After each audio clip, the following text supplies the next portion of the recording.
Hi, welcome back to another in our series of introductions to Homer and Literature Humanities at Columbia University. I'm Joseph Howley. I'm Professor of Classics, and I'm the Paul Brook Program Chair for Literature Humanities. With me today is Dhananjay Jagannathan, Professor of Philosophy here at Columbia. Professor Jagannathan is an expert on ancient Greek and Roman philosophy, and particularly the ethics and political philosophy of Aristotle, and he teaches Lit Hum with me. Professor Jagannathan, thanks for joining me. Great to be with you. So we've got the semester coming up, looming soon for all of us. We're all reading or rereading the Iliad, getting ready for it to start. I want to start by asking you, what do you most look forward to when we begin the year with Homer's Iliad? Well, I'll just tell a story, which is that when I first read the Iliad, it was in high school, and I found it dull, boring, uninspiring, and I'm not even sure I finished it. And when I got to college, I took a course a lot like Literature Humanities, and we read the Iliad, and I thought, okay, I'll try it again. And this time, the combination of the instructor, the other students in my class, I started to see things in the text that I hadn't seen before, and it kind of opened up a whole new world of reading for me. And I really fell in love with it. And sometimes people come in and they experience that right away, and sometimes it takes a couple of tries, like it did with me. And there's something fascinating about what we instinctively respond to and what we can find, especially as a group. And every group is different. So what I most look forward to is hearing the unique conversations that we'll have as a class. I think that's a really important point, both the fact that some people might have read this poem before and completely bounced off of it. Some people might have read it before and connected with it. But in a sense, in Lit Hum, we're all always reading it together for the first time. And also in Lit Hum, the thing we're all doing for the first time is reading it together with this group of people. And that's really what makes this class unique. If that weren't important, we would just have everyone read it on their own and watch some recorded lectures or something. Exactly. So one of the things that we were going to talk about today is this thing we've called the feeling of the text. I think sometimes, especially for your first time reading the Iliad, you open up the book and, the page is very dense. It's formatted unlike books we may be used to reading in our lives. And there's just so much going on. What does the text of Homer's Iliad feel like to you when you read it? I think the thing that comes across to me when I pick it up again is the sense of the vastness of the world into which it's embedded. And, there are often, I remember the plot in its outlines, and I kind of remember what happens in each book. But every time I pick it up, there are details that jump out that connect the story to other stories, whether I know those stories or not. Sometimes they're allusions to things, and there's a sense of these other narratives in the background, and some of that is just true. We've lost some of the texts that the Iliad was in the minds of its initial audiences connected to originally, but some of it is clearly by design in this text itself, that we have this kind of cinematic scope almost. So I like to think of it in terms of film. Not film adaptations, but in terms of the film camera, kind of looking out over this landscape and then zooming in on something. And the narrator focuses our attention on something, characters focus our attention on aspects of what's going on. And then we get this very lofty sense of, looking down from Olympus onto the plain of Ilion. And so I think that sense of being encompassed by something is very important. I think part of my initial kind of rejection of the Iliad, or my lack of interest in it the first time I read it, was just kind of feeling like I was drowning in the details. And that's a very common experience. I think having the sense of, well, there are these moments where, we're really having this kind of close focus and getting lots of details, and then moments where the narrative is progressing as well. I think I find that helpful. In one of these other videos, I was talking with my colleague, Deborah Steiner, about this question of who wrote the Iliad, and is there a Homer, and is there kind of one author behind this? And we can spend hours on that. But one of the things that always jumps out to me on rereading is that whatever this very complicated and largely inaccessible real history of where the text comes from, I always feel when I'm reading the text like the poet is in control.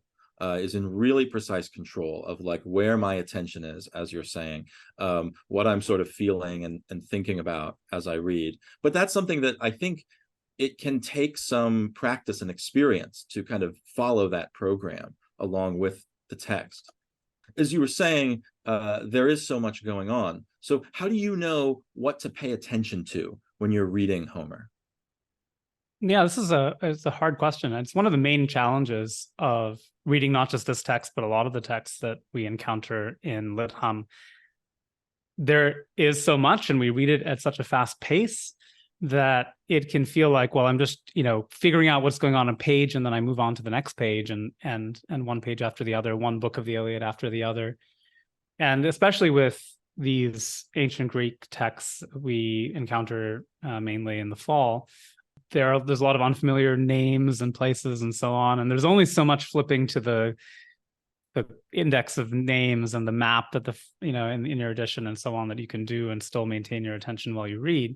So what I think is really important is noticing that, as you say, the poet is in control, and this is ultimately a book with a very clear narrative, and it tells one story. That's something that Aristotle said about the Iliad, that it tells a single story, even though it has so much in it. And that single story involves a lot of different characters who are related in different ways. But right at the beginning, we get told in the first few lines what the basic tension is, this contest between Agamemnon and Achilles, and the wider conflict between the Greeks and the Trojans, against which that narrower conflict among the Greeks is staged. And it's a story, spoiler alert, of Achilles leaving the war and then returning. And that's kind of an interesting choice to tell a story about, because there's so many other almost grander themes that the Iliad could have dwelt on in terms of its narrative. There are these great narrative moments in the story of the Trojan War, like the actual sack, the destruction of the city, and so on, which happens after the events of the Iliad, of course. But there's something about telling this particular story about why someone would choose to go to war, step away, and then come back, that is of significant human interest. And so I think paying attention to the human interest in the story, rather than the kind of cosmic scope that it can sometimes reach, is the best way to kind of keep your attention and also see what's really important. Just noticing, that this story is being told when a lot of other stories could be told from the same materials, I think is useful. Are you talking here about what we might call sort of reading for the characters and trying to follow what's happening with the characters? Or are you also talking about human sensation, human perspectives, or is there something else?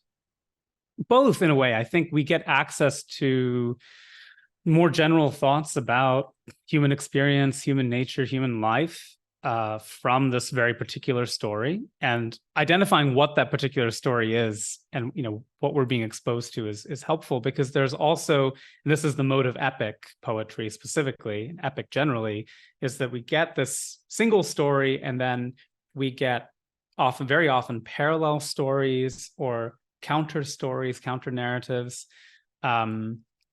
Sometimes we get narratives that are told about events that'll happen before or after the events, or that are happening somewhere else. And so there's this kind of whirl of narrative. And then there's this single story that the narrator brings us back to over and over again, involving these particular characters and their specific motives and actions and encounters with one another. So insofar as there is a kind of deeper message or a set of insights in the Iliad, it is communicated to us by means of this core story. So it's important when we're reading, especially if we're reading for the first time, to track characters, plot points, big ideas, so we can be sure we've understood what's happening and what the text is saying. When someone dies or when two characters have a big confrontation, we don't want to miss that.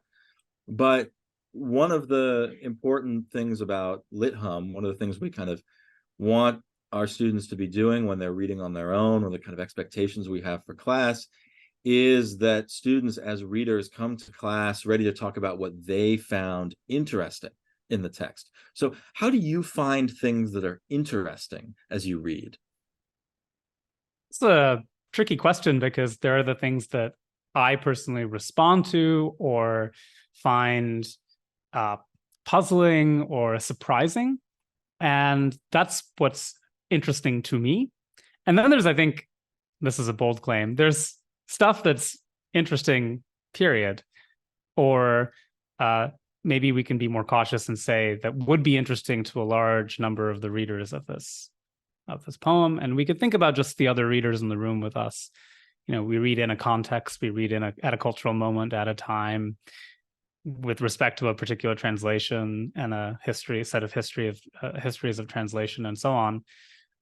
So we have a very particular mediated access to this text. And we're doing it together, as we emphasized earlier, in a particular group. So I think it's always helpful to start with what's interesting to you.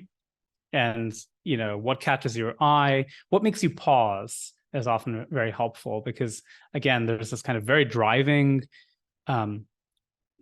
rhythm to the poetry, and then also a kind of driving narrative very often. Even when we have lots of speeches, like in Book 1 of the Iliad, a lot happens in a way in those speeches, and there's a kind of economy to this text that is different from other texts. I mean, I certainly don't feel as much this way when we get to the Aeneid at the end of the fall, and my section of Lit Hum will be reading this wonderful Sanskrit epic, Arjuna and the Hunter, and there the action slows down even further. It's still kind of cinematic, but it's a very kind of slow filmic movement, cinematic movement.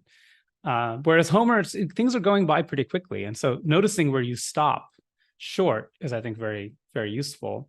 And again, the text builds up certain kinds of expectations. And then those expectations are sometimes met and sometimes frustrated, or they're met in unusual ways.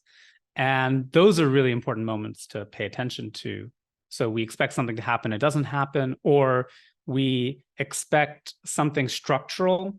We're set up to think that the text is going in one direction, it goes in some other direction. So there are these kind of arresting moments. And then there was also just there are patterns in the text as well. One thing that often happens is that one person will say something or instruct someone in some way, and then we get a repetition of that. And it's interesting to notice, not just if the repetition is different in some way, but just what's the function of that kind of repetition. So there are these structural features that are quite striking. And then finally, there's just, there's moments of heightened tension or that are highly dramatic. And those are good moments to register and sort of asking, why is this being focalized so particularly? So there's the thing that ties all these different things together is, I think, a notion of surprise, right? So expectation and surprise. And I think that's one of the most effective ways of figuring out not just what's interesting to you, but what would be interesting to other readers more generally. So transitioning to that thought, when you're bringing questions about the text to class, and I should emphasize, Lit Hum is not about finding out, certainly not about finding out what happened in these texts, because that's taken for granted that we all kind of roughly get what's happened. Some clarification is sometimes useful, but it's for figuring out what's important. Why should we care about these texts in a way, and what are they saying to us, and what kind of a productive dialogue can we have with them and with each other about them? And so something that I emphasize to my students is the questions you bring to class, it's most helpful if they're formulated as why questions. So whether or not there's a single author or someone named Homer behind this text, we can ask of the text, why does the Iliad do this? Or we can just say Homer, right? Why does Homer bring our attention to this aspect of the story, the narrative, or maybe this aspect of human life? Why is this important? Or why does this surprising thing happen, right? We have this expectation. Why is that expectation not met or met in some interesting way? And I think those are the most fruitful questions for further discussion, because then we can probe that question and think, well, first of all, is that really true? Is it surprising, or is there something else going on that kind of helps us understand why this is the way it is? And we also reflect on what does it point to? What are the bigger issues that this might direct our attention toward? Thanks. I think that's a really helpful way of thinking about it. I want to pause and kind of break out an important idea here for our students. You talked about all the different ways we might be surprised, right? We might be surprised by something because it's unfamiliar to us, right? Or it's confusing to us, or it's strange to us. Like, why does a character talk about this? What is a king? What is a slave, right? Who is Helen? These are things that are surprising, essentially in terms of our own relationship to the text, ourselves as individuals and our context. And then you sort of guided us through other forms of surprise and surprise-like reactions that get us more into sort of what is the text trying to do? What are the effects the text is trying to achieve? And I think you've helped us think about ways to look for things we would want to ask about in the text, right? Things where as we're reading, we might not understand at first why the text is doing something, but we know that that's the thing we want to ask about, or that's the question that we want to ask. One of the questions I often get at the beginning of the school year, so before classes even start, I get the chance to meet incoming new Lit Hum students in orientation week, and students will often come up to me and say, Professor Howley, I did all the reading in Iliad 1-6 just like you asked, but I'm really worried I didn't read it right. And I think this is very relatable. I'm often worried I'm not doing things right. And one of the things that this makes me think about, though, is that in a way, the kind of reading that we're talking about here is one of the skills that we develop over the year of Lit Hum, right? So at the beginning of the year, I think almost everyone probably feels that they're not sure how to read, or they're not sure if they're reading right, or maybe the reading strategies that they've developed in high school or in some other context, they're not sure if they're the right reading strategies here. So I just want to stress for our students in the audience here that no one is expecting you to sort of like Athena springing fully formed out of the head of Zeus to show up on campus knowing how to do this. Part of what we're talking about here is how do we start developing these skills? And one of the reasons I think that we ask students to start reading the Iliad a little bit on their own before they get to campus is that we can start practicing these skills even before the semester starts. Maybe we can look at a little bit of text now from the first 6 books of the Iliad and think about how we might try to deploy some of the strategies you're talking about. So can you get us situated here in book 1?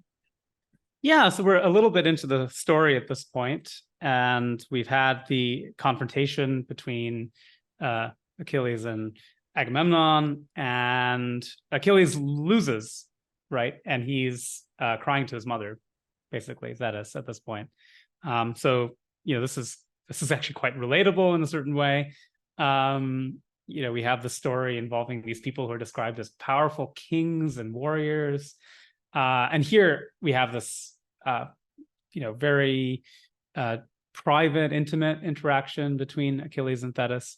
There's a lot to talk about in this text, but the moment that I want to dwell on is just what does Achilles say in response when his mother asks him in line 361 and following, why then, child, do you lament? So the first thing he says in response to her question is, since you know, why must I tell you all this? And then he goes on to relate to her at some length. I think this is the longest speech in book 1. All the events that have happened up to this point. So there's 2 really striking features of this, to my mind. One is he's talking to a goddess, and so someone who has a lot of knowledge and someone who can find out things that maybe humans don't know. And so he's speaking from this mortal position upward in a striking way. And so that might be what we hear in the, since you know, why must I tell you all this? But it's also not a totally, I think there's a kind of emotion or feeling that's being expressed here, because Thetis says, tell me, don't hide it, so that we both know. And so there's 2 kinds of knowledge here. There's a kind of knowledge about the facts of the matter, what has happened. And there's the kind of knowledge of the situation that is perspectival. What are you feeling? What are you experiencing? Don't hide that in your mind. And she's asking not just about the events, but what's the sorrow that's come to your heart? So that's 362. So I think there's just a lot in this little exchange between 361 to 365.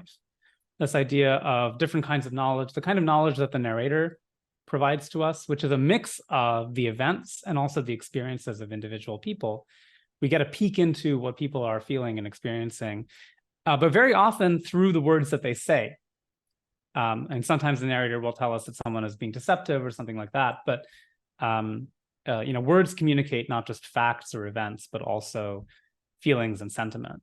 And this is cool because it's a way of, in this exchange, we get some tools for thinking about how the text works more broadly, what the narrator is doing, what the characters are doing when they talk to each other. And this is kind of a very talky book in a certain way. It's kind of surprising. There's so many speeches.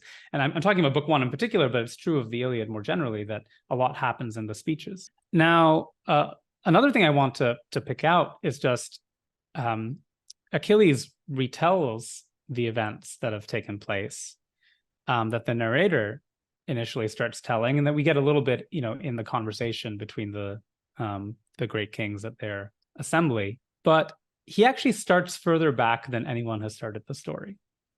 So at the beginning, we find out about Chryses, the priest of Apollo, and the fact that his daughter has been taken, Chryseis.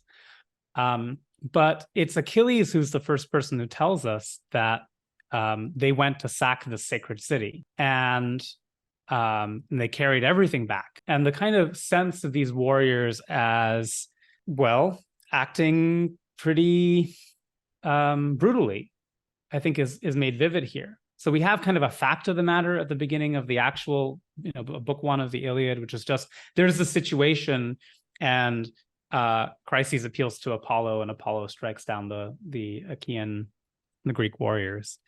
But here we get a little bit more of the context. And it's interesting that the Iliad, or Homer, however we want to talk about it, chooses to put this aspect of the retold narrative in Achilles' words. And so here's a nice instance of a retelling of a story that tells us that stories can start in different places, and that we might emotionally relate to those stories based on where they start, where they end, what happens in between. This is also true of kind of where Achilles ends up ending his story, but I won't talk about that now. So one striking thing that all readers of the Iliad, or audiences of the Iliad going back to the beginning, tend to ask is, why does the story start here? Right? If you know something about the Trojan War, it's about how the Greeks, maybe they spent a long time, 10 years here, but then they sack the city eventually, and they triumph, and then there's lots of stories in the aftermath, including the story of the Odyssey, which we also read, that is a story about the aftermath of the Trojan War. But I love the fact that even in antiquity, people were asking the question, why does Homer begin the Iliad in the 9th year of the war? And I think this goes back to the point I was making earlier about telling a very particular story, even though it's framed against the background of these other stories. And here again, the text, in just the fact that Achilles starts in this different place in the narrative, reminds us about this very fact. The text is, as it were, aware of the fact that stories are different depending on where you start. And I think that's kind of another cool feature of this passage. I think you're right that if you're reading the Iliad for the first time and you happen to know anything about Greek mythology, like my daughter, who is 6, got into Greek mythology recently, and I was reading with her the book that I grew up with, D'Aulaire's Greek Myth. And in a modern book that seeks to set out all the tales of Greek mythology, and the stories that are in, what we call the Greek epic cycle, if one were to set out the story of the Trojan War in a kind of schematic way, well, it starts with, actually, you could go back and back and back, but generally it basically starts with the apple of discord, right? And then gets all the way to the Trojan horse, right? And that's the sort of like official version that you'll find in a book today. And I think a very common first reaction to the Iliad is, well, there's none of that here. My colleague John Ma likes to say, like, where's the apple, where's the horse? But I think this is one of these why questions that you're guiding us to think about. That in itself is a productive place to start, right? Like, why? What are the choices that have been made here? And what does it allow the poet to do that the story is structured this way? And one of the things you've shown us in this moment here is that the poem itself is interested in the way that the same story can be told multiple ways, and that stories have perspectives, and that a story, in the sort of meaningful sense that we encounter it in literature, is not just about a series of facts or happenings, but it's about a perspective, and a kind of sentimental and affective relation to those events. Just one other little thing, and I think this is again a very human, relatable thing. So in the middle, when Achilles is recounting the assembly that happened earlier, this is just in the right-hand column at, say, line 386. He, of course, presents himself as being the peacemaker. I'm urging the gods' appeasement. And the anger took hold of Atreus' son. And of course, what we get told in the story is how he gets so angry that he wants to strike Agamemnon down in the middle of the assembly, and he has to be restrained internally or something like that by the goddess. But there's something really fascinating about this, just how human it is, right? This is how a disappointed son talks to his mother. And one of the claims for our attention in literature humanities is the idea that there is something humanistic, something humane about an encounter with these texts. And I think it's always worth paying attention to these moments where we can find points of relation between our own experience and the text, allowing for the fact that as modern readers, as readers very distant in time and place and culture, we might be mistaken about some aspect of that. But I think it's also fine to say, no, the emotional beats here, or the kind of emotional resonance of this passage, is something that can be picked up despite all of the distance. Absolutely. Sometimes I tell my students that the thing to remember about both the characters in this story and the sort of people who write this story is that in some ways they're aliens, just in terms of their historical and cultural remove from us. They believe and think and do things that seem very strange or unintelligible to us, but that they're also people, right? I mean, this is a sort of I don't know, it's like a science fiction trope, like we're meeting space aliens and then it turns out they're just like us in some fundamental way. I think you're right that this is those two facts together can be part of tracking your reading experience as you read the Iliad, right? You can find these moments of confusion or distance, and then you can also find these moments of familiarity, and as you say, maybe dig into them and maybe find that what you thought was familiar is not, or that what you thought was alien is actually quite relatable. Should we flip ahead to book 6 now? Sure. Yeah, so a lot of fighting has happened, and we have this kind of back and forth conflict. And in the middle of this, we get this very striking moment between two characters that have a significance in the story, but maybe aren't super central to it. Glaucus and Diomedes, one on either side. And they do something that's totally not naturalistic, which is that they stop to talk on the battlefield. This is another kind of moment of expectation and surprise, right? We might expect the warriors to, hurl an insult at each other as they fight. But here we get this moment of human connection, a moment of intimacy, like the moment between Achilles and Thetis. But here it's between two people who don't know each other. We know they don't know each other because we get this initial question that Diomedes poses to Glaucus: "Who among mortal men are you, good friend?" And one of the interesting things about this is that we've already learned from the story that the gods and goddesses turn up on the battlefield disguised sometimes as human warriors. And so Diomedes is trying to be careful, right? He asks this question, "Who among mortal men are you?" Because he wants to be reverent and not fight against one of the immortals. So he says that down at line 128, 129. "If you were someone of the immortals come down from the bright sky, know that I will not fight against any god of the heaven." And if we flip to the next page, we get the reply starting down at line 145. And we get this long speech about genealogy, about history, about family. And that's a theme that pops up all over the Iliad, but this is one of the moments where it's most thematized or focalized for us. And so, I talked about something structural in book one, or, we talked about it, a way that a retold story might vary from the narrative and the relationship between how characters talk about something, how the narrator talks about something. And that leads us to questions about where stories start and emotion and experience and all that. Here, I think, something that's interesting about this text is just the theme. The theme is of how things are passed down from one generation to the next. And the opening lines of the speech are, some of the most famous, I think, in the Iliad. As is the generation of leaves, so is that of humanity. The wind scatters the leaves on the ground, but the live timber burgeons with leaves again in the season of spring returning. So one generation of men will grow while another dies. So this is one of the famous similes of the Iliad, this image of generation coming after generation. And I think one thing that this brings us to mind is just the idea that there are these family lineages, and there's a current generation of people who are fighting in this war, but they're very aware culturally of their heritage, their lineage, and they're very concerned that it be preserved into the future.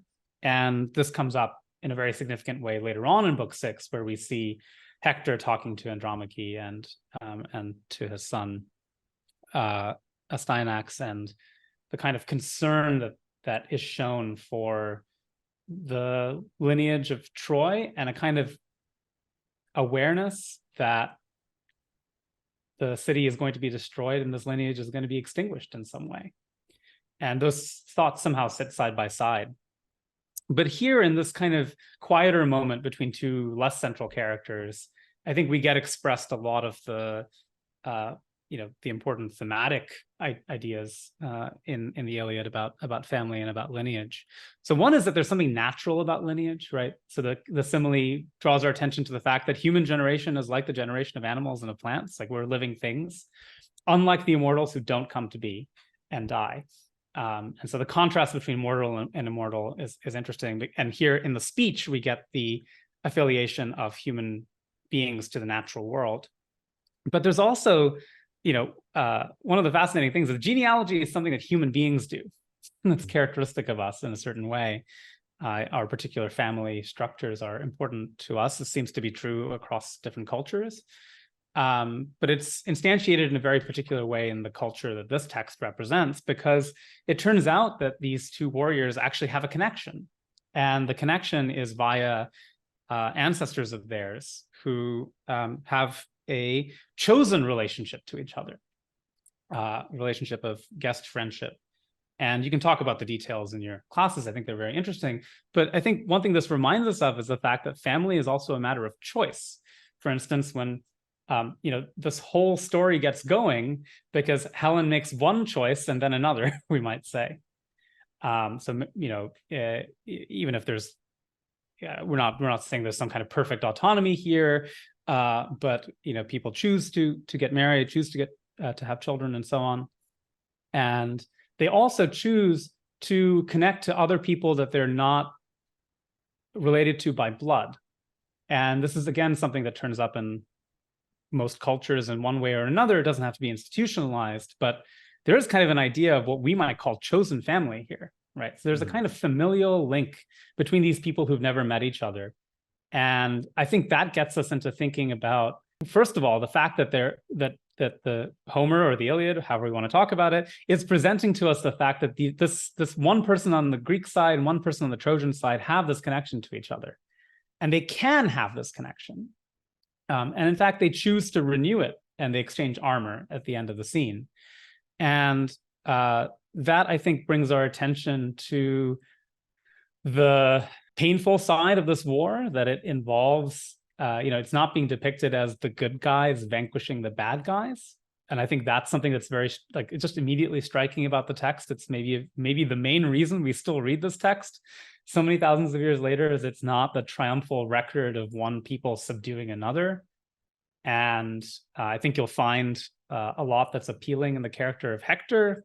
And, insofar as this is if we think of this as a Greek epic, I think it's kind of wrong to think of it as celebrating the Greeks and not celebrating the Trojans, in particular, because we actually see the family relations of the Trojans much more vividly. We have this moment with Achilles and Thetis, but the Greek warriors in general aren't there with their families. They might have these captive women and so on, but it's the Trojans' family life that's really depicted much more carefully throughout.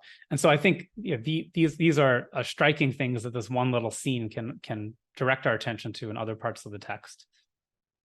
This is one of my favorite passages in the first 6 books as well, and I think I'll say a few words about it when I talk to the incoming students in orientation week for different reasons. One of the things that jumped out at me as you were talking about genealogy and all of the sort of ramifications that flow from genealogy is that, to go back to something we were talking about a few minutes ago, just the experience of reading the text and tracking what's happening on the page. One of the things that might be confusing here is keeping track of who's talking now, because the narrator doesn't say Glaucus answered. The narrator, and I had to check. Yeah, I always have to check, because here's one of these things that is, in some languages and cultures today, this is very common. In the one I grew up in, it's not. Everyone in this poem has a first name, a proper name, and a patronymic name, a name that tells you who their father is. So Diomedes is always Diomedes, son of Tydeus, and Glaucus is always Glaucus, son of Hippolochus. And rarely are they using all of these names together, but the narrator, for all sorts of interesting reasons, will sometimes use one and sometimes use another. And so this is here is that genealogy in action, when the narrator even just tells you the basic information of who's talking. It's the son of Hippolochus, and you should know that. This idea of genealogy is like woven into the experience of reading the text. I'll just add that I have a patronymic. Yeah, this is what I mean. A lot of people do have patronymics. I don't have a surname, in fact. So the name that in like legalistic paperwork, when the state says everyone needs to have a surname, what's your surname? The name that you use is in fact a patronymic. Yeah. So my father's name is Jagannathan. That's his first name. So that's I ought to be familiar with this convention. You ought to be. Yeah. Well, it's both a convention to be familiar with and also like information to be familiar with, right? Mm-hmm. Is like, as you're reading, it's like you have to track this. You have to sort of track this data. It can be hard, and then you get used to it. This will come back in the spring when we turn to Russian literature, where every character has many names. They have their proper name, their patronymic. They have different versions of their proper name. Professor Jagannathan, this has been a really helpful way to dig into a few parts of the text, and I think you've showed us some really useful tools for practicing how do we make sense of the text, and also how do we kind of make sense of our own reactions to the text and track what's catching our eye, and what do we do with that, and how do we build that into the questions that we want to bring to our classmates and to campus with us. So thanks so much for taking the time to talk with us today. It's been such a pleasure.